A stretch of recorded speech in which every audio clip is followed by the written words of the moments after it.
Personally speaking, I am kind of scared of roads. Even though I like to travel, to take a road trip is something that brings me some kind of tension, especially if it is a long trip. There are many factors that contribute to that. The desertic nature of a road, the darkness in the horizon if it is a night trip, the fact that you are far away from your home, but especially the idea that roads can bring a lot of emotions to the humans driving. Stress, isolation, fear, exhaustion, and especially anger. And with that, we cannot forget about the biggest factor that makes me fear roads. The fact that you can stumble into some maniac slasher in another car. Movies like The Hitcher, Joyride, Jeepers Creepers, and of course Texas Chainsaw Massacre portrayed that very well. But at the same time, there's something very interesting, fascinating about the idea of the road setting used in these movies, because in theory, this shouldn't frighten us. After all, roads are open area locations close to the ground, and not a closed, spaced, or claustrophobic location. Even so, movies use the setting of the roads almost like inhospite and undiscovered lands, similar to space settings for sci-fi movies. And since we had the recent release of Furiosa, a Mad Max saga in the movies, which brings us back to the universe of Mad Max and probably the best franchise of road movies ever created, I decided to talk about my love for this kind of movies, especially about some examples that are not very mentioned and should be remembered, especially in the horror genre. And I know Mad Max doesn't belong necessarily to the horror genre, but there are many elements that are out of the box and kinda scary in each of the movies. And I do believe that this franchise is a fascinating study of the evolution of cinema since the 70s. Because if you put side-to-side movies like Furiosa or Fury Road with the first Mad Max from 1979, starred by Mel Gibson, they look like completely different universes. And that movie can surely be considered a example of classical road movie that mixes action with a little bit of suspense in a very unusual setting that is not post-apocalyptic like the other movies became. Mad Max 1 still takes place in a time not so far away from us, but that has a civilization that is slowly deteriorating and being dominated by the savages and the crazies. You can see the slow growth of gangs with different factions that have different agendas, ruled by leaders that are spreading their violence and their dominance over territories, creating a scenario where the police force is just not able to contain this craziness spreading around, even though they have these fast-tuned cars to be able to chase the gangs and be at their level. And in this environment, we have Max that is trying his best to be a good man and to leave the police force before he loses his own soul in this crazy world, which makes his story even more tragic when he loses his family after they are murdered by the gang, because he ends up losing his soul anyway. And then we have all the other movies that show Max as this shell of a person, this shell of a man that has no soul, but still is the man with no name, that wherever he passes by, he has to help this group of characters to solve some kind of situation, and then he goes away again through the wasteland. I love every movie in the Mad Max saga because they all evolve this universe around Max with each new movie, bringing more and more craziness to this whole lore. Mad Max 2, The Road Warrior, is on my top 10 best movies of all time. And even though I love Fury Road, I still don't think it's better than the second one, because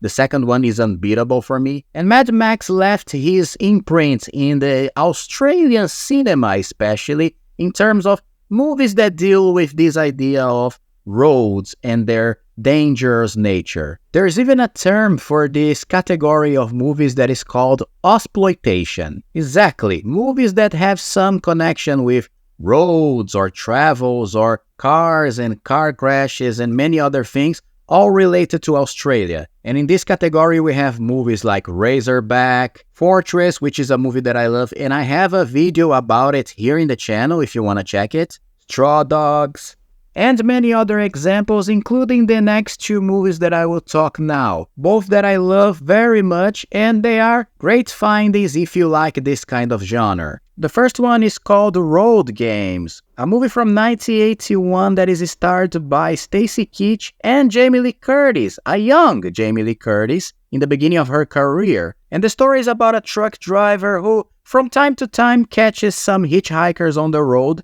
and to pass the time he likes to play some fun games like creating stories for the other people in the cars on the road, trying to imagine how are the lives of these people that he is just observing during his travel across Australia. So there are some elements of Rear Window, the classic of Alfred Hitchcock, because we follow the protagonist and see the other things around him from his point of view only. The problem is that he ends up stumbling into a guy driving a green van that is actually a serial killer, killing women on the road, especially hitchhikers. So once this killer takes notice of him, he starts to play a game of cat and mouse with the truck driver, taunting him during the whole narrative, something that creates a very suspenseful and tense atmosphere. You never really know what's going to happen next in this game between the driver and the green van killer. Plus, the performances are great, both from Stacy Keach and Jamie Lee Curtis, but the best actor in the movie is the dog, of course, he is beautiful. The movie itself is very well directed, and like I said, there are these Hitchcockian undertones that really have a grip in the narrative. And this is not by coincidence, because the director of the movie is a guy called Richard Franklin, a director that also did the sequel to Psycho,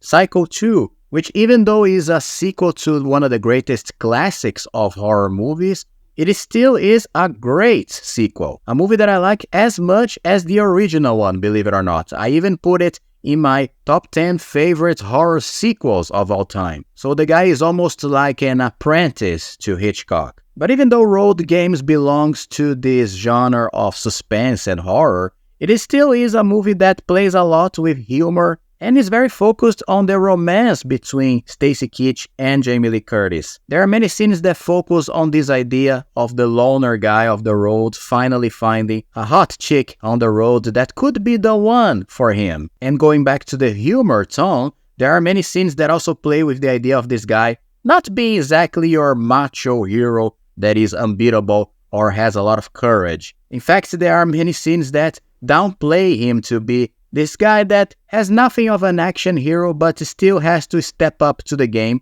and face this serial killer. So it's a fantastic option of these road movies if you want to watch them, and my first big suggestion. The second big suggestion for me, it's a movie called Fair Game, also has game in the title. This one is from 1986 and is starred by the gorgeous actress Cassandra Delaney. We have this woman who runs a kind of animal sanctuary in Australia, and all of a sudden she meets these kangaroo hunters that arrive in her little town, and after having a bad interaction with them, they decide to make her a target of their hunt now. But instead of killing her at first, they just want to taunt her and play with her and make her go nuts, torturing the woman psychologically and physically in a hunt that will involve these car chases or foot chases. They will kill animals that are precious to her just to torture her, all for their own pleasure. All until the woman also decides to step up and face these guys by using her intelligence as well and creating traps for them. I remember I saw a trailer or some video about this movie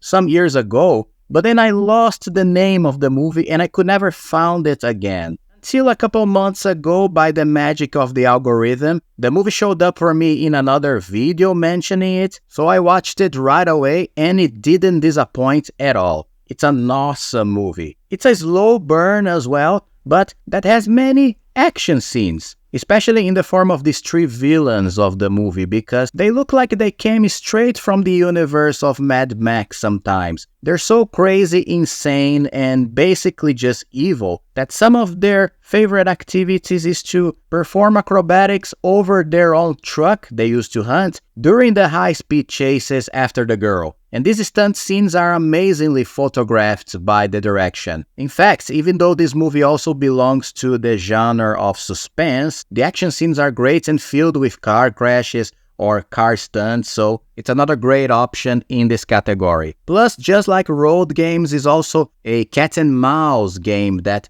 like I said before, is a slow burn during the whole movie that will eventually lead into a big clash between her, a woman that is basically helpless since the police doesn't give a shit about her and just avoid any attempt to deal with these guys. So basically it's just her against these guys, and it's not a fair game like the movie title says, but since she is forced to use her own wit and skills to match them in this confrontation, it will eventually become a fair game. And as you know, I don't like to give any spoilers if you want to watch this movie, but I gotta tell you that the ending, the climax of the great confrontation of her and these guys is just superb and extremely cathartic, so go watch with no hesitation. One fun curiosity between these two movies that I mentioned is that both Stacy Keach in Road Games and Cassandra Delaney in this movie have a dog. Yes, she also has a dog here in this movie that is a great actor. So I guess this is a must-be of these exploitation movies, right? Because they both have dogs here,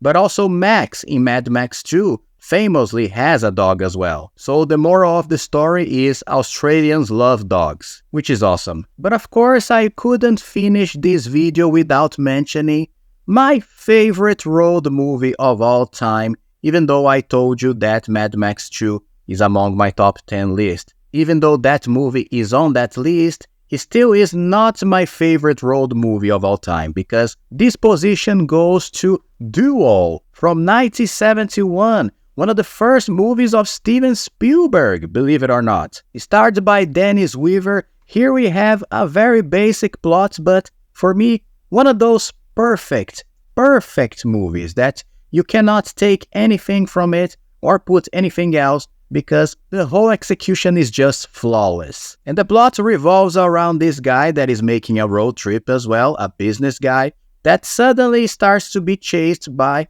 a truck driver that is never really shown during the whole movie, and his intentions are never really revealed unless the fact that he decides to chase this guy. And this is not an Australian movie, it's an American one, but he has the same idea of these road movies that I mentioned before. We have the prey here being Dennis Weaver running away from this enigmatic chaser, going from place to place and moving from situation to another situation in a game of cat and mouse that will drive him basically insane. And listen, I have no words to describe this movie. It's another great slow burn movie that, even though it seems kind of unlikely to run 1 hour and a half of story of this guy being chased by another guy and never finding a way out, like call the cops or something like that, the whole thing is played tremendously realistically. Script is extremely clever in finding ways to put our protagonist back into the rabbit's hole, that is, back into the hands of the chaser, making him always be ahead of the game.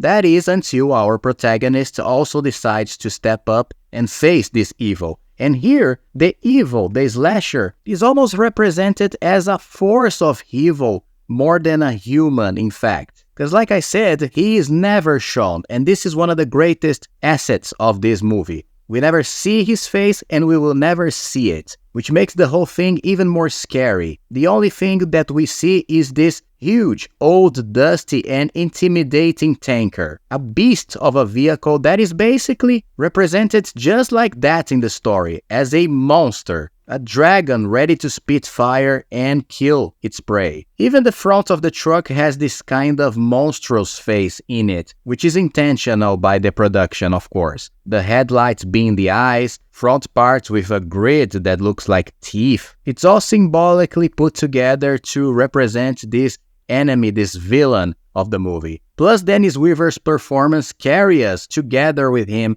during the plot, during the whole chase. with extreme humanity and identification. We can all see ourselves in the skin of this guy, having to deal with this extreme situation since he's, again, not a hero at all. It's just a perfect movie for me, like I said, that just like Fair Game, it has also a very satisfying ending with a cathartic tone that sends us home finally with some kind of relief after grabbing us for 1 hour and a half of pure tension. And all the credits go for Steven Spielberg, that at the time was just a TV director. In fact, this movie is a TV movie. It was not a feature movie for the cinema. But it doesn't show at all. In fact, it looks like it was made for the big screen, showing how the director already used to think big about his productions. And people will always remember more his classic horror movie as being Jaws, but this is the one that really belongs to my heart. But as a curiosity, Spielberg himself said that he considers Jaws